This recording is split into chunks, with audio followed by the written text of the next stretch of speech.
What's good, YouTube? It's Nas, and we back with another video.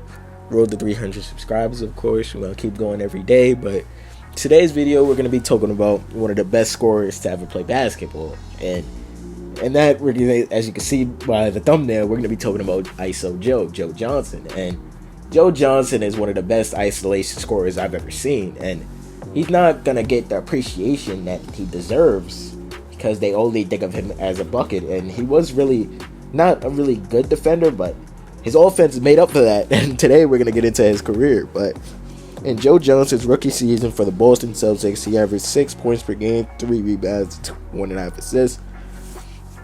Played 48 games that season before getting traded to the Phoenix Suns, where he would eventually carve out a 4-year career, him getting better every season, playing alongside Amari Stoudemire until eventually Steve Nash would come, and that's just that.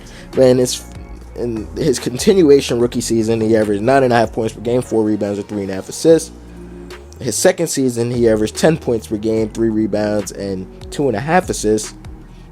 Being the season before, he obviously blew up, and him being one of the best players in the league. And not a lot of people say it, but durability is one thing that makes a great NBA career. And Joe Johnson was durable for the most part of his career. He played basically 82 games throughout his first couple seasons, but in the next season, in the 2003-2004 season, he played 82 games again. He averaged 16.5 points per game, 4.5 rebounds, and 4.5 assists. That being the big jump from the 2002-2003 season, which I said he averaged 10 points. He averaged 16 points, where he was getting more comfortable to the NBA game. Like we knew, or people coming out of the draft, we knew Joe Johnson was this bucket, but he wasn't really getting buckets in the NBA at that point. And once Steve Nash got there, that's when the buckets really started to happen. And he eventually left the Phoenix Suns, or not after this season, where he averaged 17 points per game, 5 rebounds, and 3.5 assists. But he made his mark in Atlanta, where he became this all-star. He had this career, and he's basically the king of Atlanta at that point, next to Mike Vick. But Mike Vick was eventually, let's not even get into that, but Joe Johnson had Atlanta on high heels, where in his first season in Atlanta, he averaged 20.5 points per game, 4 rebounds, and 6.5 assists, getting the appreciation that he deserved. And when talking about Joe Johnson, I didn't even realize he averaged 6.5 assists in his career ever. And not a lot of people talk about the playmaking; they just talk about the buckets. But hey, man, you see in the highlights right now, there's not really too much to say. But in the second season in Atlanta, where he scored his highest amount of points, I feel like 2006-2007 season, where he made his first All-Star appearance, he averaged 25 points per game, 4 rebounds, and 4.5 assists. Him being one of the best players in the league, and I don't know why people don't talk about him being one of the best players in the 2000s, where he, at the end of the 2000s, he really put up one hell of a career.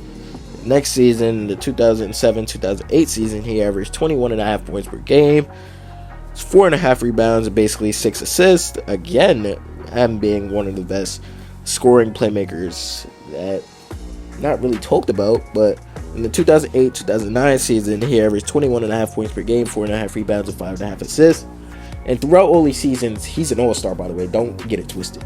I'm not saying it because we're gonna get into that at the end of the video, but he was an all-star between these seasons.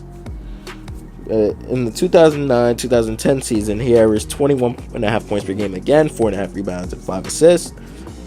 In the 2010-2011 season, he averaged 18 points per game, 4 rebounds, and 4.5 assists. The numbers going down from the last couple of seasons, but he also played less minutes this season. The last couple of seasons, he was averaging 38, 39, 40, 41, 40, 39, 40 minutes a game, so the minutes going down to 35 really helps him helps longevity of his career, I would say, but it doesn't help his scoring numbers. But he's obviously still gonna put up buckets, bro.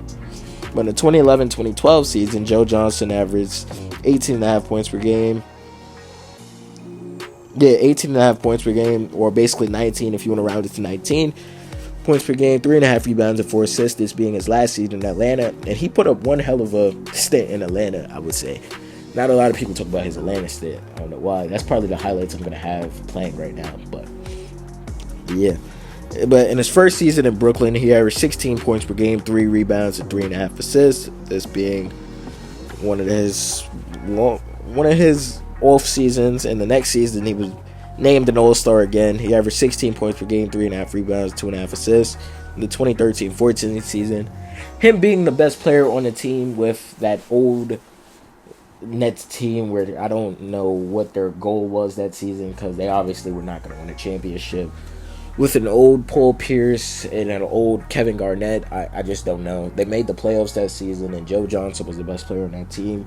Deron Williams was on that team too, which I made a video about yesterday or today when I'm recording this video. But yeah, man, that's really it. This will be his last season putting up productive numbers, him being the number one option, basically, if I would say. In the 2014-15 season, he averaged 14 points per game, 14.5 points per game, 5 rebounds, 3.5 assists, him being a shell of that ISO Joe that we seen in the past. But in the 2015-16 season, his last season in Brooklyn, or a combined season in Brooklyn, Miami, where he got traded to Miami, I didn't realize that. He averaged 12 points per game, 4 rebounds, 4 assists. 2015-16, the same season, really, in Miami, he averaged 13.5 points per game, 3 rebounds, and 3.5 assists. Him being a key part of that Miami playoff run in the 2016 season, him playing behind Dwayne Wade or starting next to him. I can't remember if he was a starter on that team or not, but he had a few crossovers in Miami. I remember that for damn sure. But after this season, he would go on to Utah. He averaged 9 points per game, 3 rebounds, and 2 assists. Him being on that rookie Donovan Mitchell team, him having a role in that team. The next season, the 2017-18 season, he averaged 7 points per game, 3.5 rebounds, and 1.5 assists. This being one of his last seasons in his career, where he got traded to Houston, actually, where he played one of his last seasons. He averaged 6 points per game, 3 rebounds, and 1.5 assists. He came back for one game in Boston, or the Celtics picked him up, because remember, he started his career in Boston, where we was talking about where he got traded to Phoenix. He played one game, had 2 minutes. He had 2 points. He scored that legendary 3 that I remember seeing when he first came back a few years ago. But Joe Johnson in his career was a 7-time All-Star, 2007 through 2012, and also in the 2014 season, All-NBA third team in 2010.